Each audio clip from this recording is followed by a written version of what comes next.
जय शिवराय मित्रांनो. मित्रांनो, आतापर्यंत आपण दिल्लीमध्ये शेतकऱ्यांची आंदोलनं पाहिली होती, परंतु या आंदोलनाची तुलना करेल असंच एक मोठं आंदोलन आपण नागपूरमध्ये पाहिलं.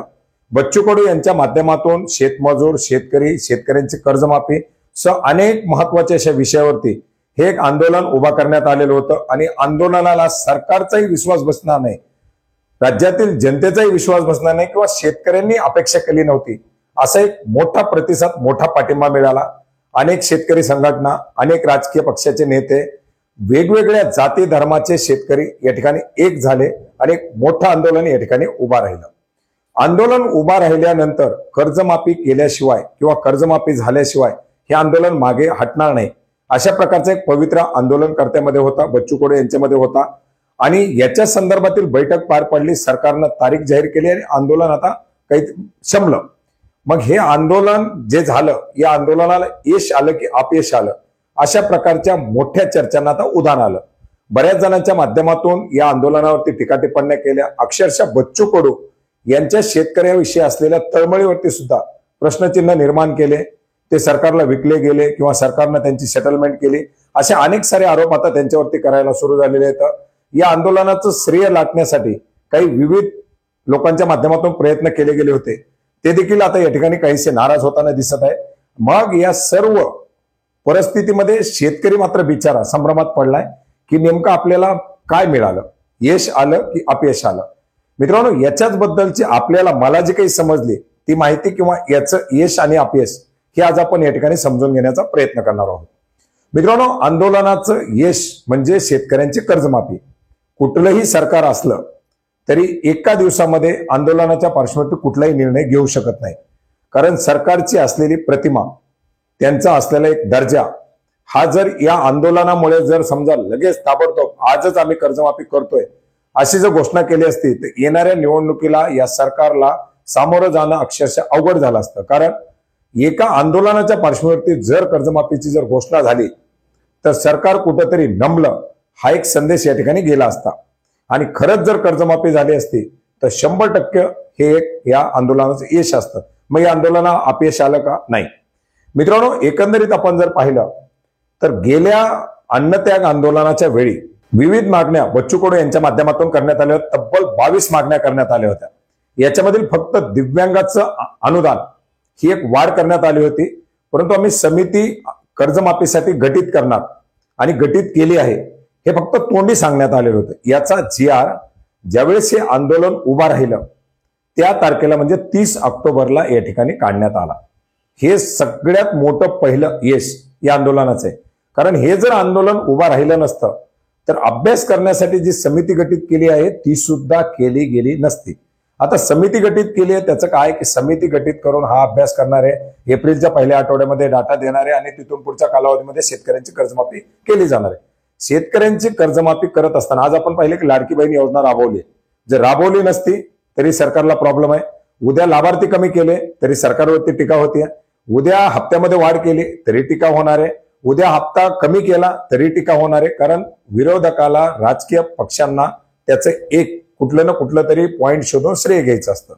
आता याच्यामध्ये कर्जमाफी करत असताना जर चुकीचे लोक जर याच्यामध्ये समाविष्ट झाले, कारण बऱ्याच साऱ्या केसेस अशा आहेत, 2015 ते 17ची कर्जमाफी असेल किंवा 2019ची कर्जमाफी असेल, असे लाखो शेतकरी निदर्शनास आलेत की जे शेतकरी बँकाकडून कर्ज घेऊन आपल्या गोरगरीब शेतकरी बांधवांना व्याजाने टक्क्यावरती पैसे देतात आणि असे जे काही हे गैरफायदा घेणारे शेतकरी आहेत हे वेळोवेळी शेतकऱ्यांची लूट करतात आणि सरकारकडून फायदा घेतात.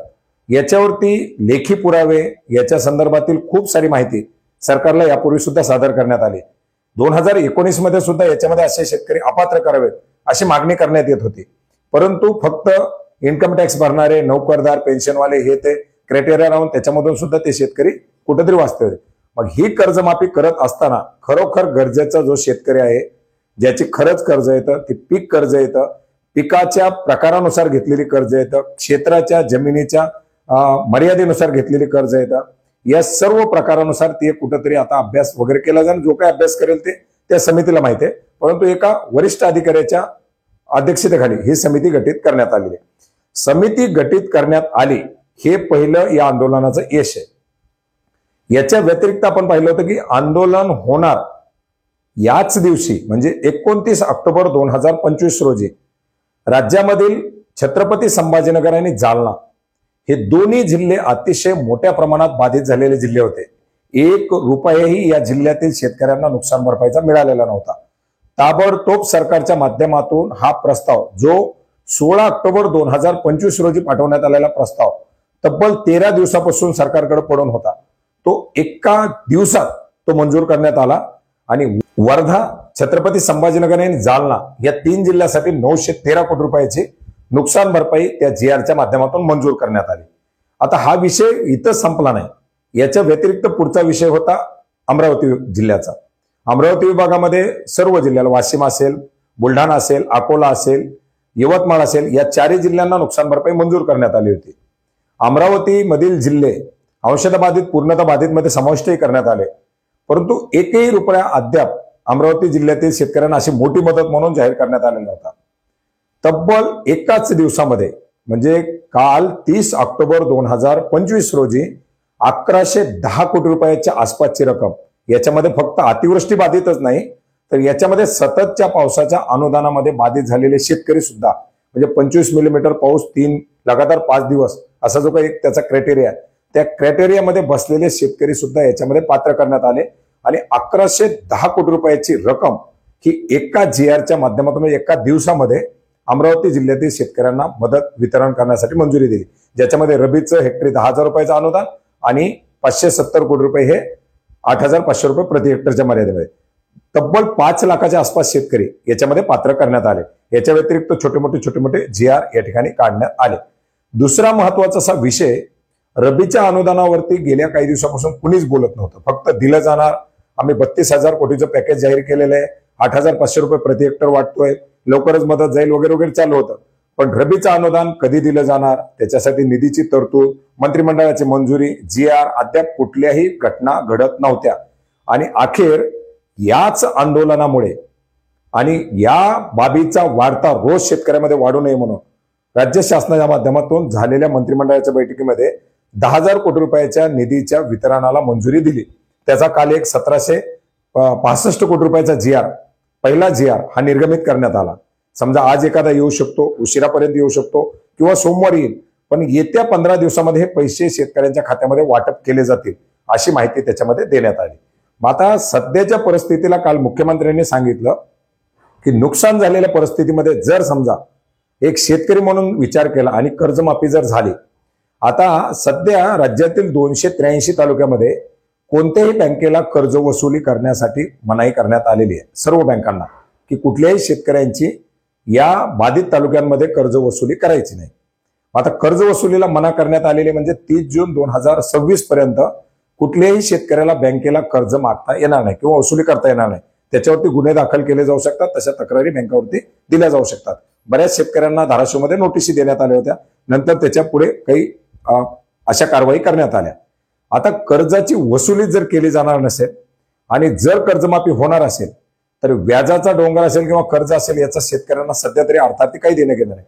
पण जर सध्या रब्बी हंगाम हा हातात आणण्यासाठी किंवा पुढच्या प्रक्रिया पार पाडण्यासाठी जर अनुदान हातात मिळालं तर ते फायद्याचं आहे. आणि तेच या सर्व जे काही शेतकऱ्यांचे नेते गेले होते त्यांना त्या ठिकाणी सांगण्यात आलं.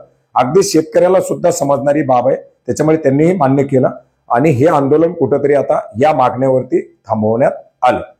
म्हणून अर्थार्थी ही जी काही मिटिंग झाली किंवा हे जे काही आंदोलन झालं, हे आंदोलन शेतकऱ्यांसाठी सध्या तरी यशस्वी झालं. आता समजा उद्या गटीत केली समिती किंवा कर्जमाफी वगैरे नाही केली, शेतकरी तर कर्ज भरणारच नाहीत, कारण कर्जमाफीचं तर आश्वासन दिलं नाही, कर्जमाफीचं वेळापत्रकही सांगितलं, टाइम झाले. आता आज जे आंदोलन उभं राहिलं किंवा यापूर्वी जे आंदोलन उभं राहिलं, या आंदोलनाचं फलित काय हे शेतकऱ्यांना कळालेलं आहे. त्याच्यामुळे याच्यामध्ये जर समजा काही खोटं झालं, उन्हामेटा जर काही झालं तर पुढे याच्यापेक्षा तीव्र क्षमतेनं आंदोलन उभा केला जाऊ शकतं. हा एक या ठिकाणी आता मिळालेला सबब आहे. त्याच्यामुळे कुठल्याही प्रकारच्या हे जे काही असतं राजकीय बाबी जे असतात, प्रत्येकाचा स्वार्थ असतो. मी पहिल्या दिवशी सांगितलं होतं की आंदोलन सुरू झालंय म्हणजे याच्यामध्ये शेतकऱ्यासाठी तळमळीला आलेले लोक कमी असतात. बच्चू कडूंवरती आक्षेप घेणं म्हणजे तो शेतकरी नाही. माझ्या मते कुठलाही पक्ष असो, कुठली पार्टी असो, ते प्रत्येक संघटनेत फिरतात, परंतु त्यांची मागणी ही फक्त दिव्यांग, मेंढपाळ, शेतमजूर आणि शेतकरी असते. मी काही त्यांचं समर्थन करत नाही, त्यांच्या पक्षाचा नाही, परंतु जर कोणी शेतकऱ्याविषयी तळमळीनं जर काम करत असेल, मग ते रविकांत तुपकर असतील, बच्चू कडू असतील, राजू शेट्टी असतील, या सर्व लोकांना आपण आपल्यावरती उपकार आहेत म्हणून त्यांचा आदर करणं गरजेचं असतं. त्याच्यामुळे काय झालंय याच्यावरती ताबडतोब न समजून घेता रिॲक्शन देणे हे कुठेतरी चुकीचं आहे.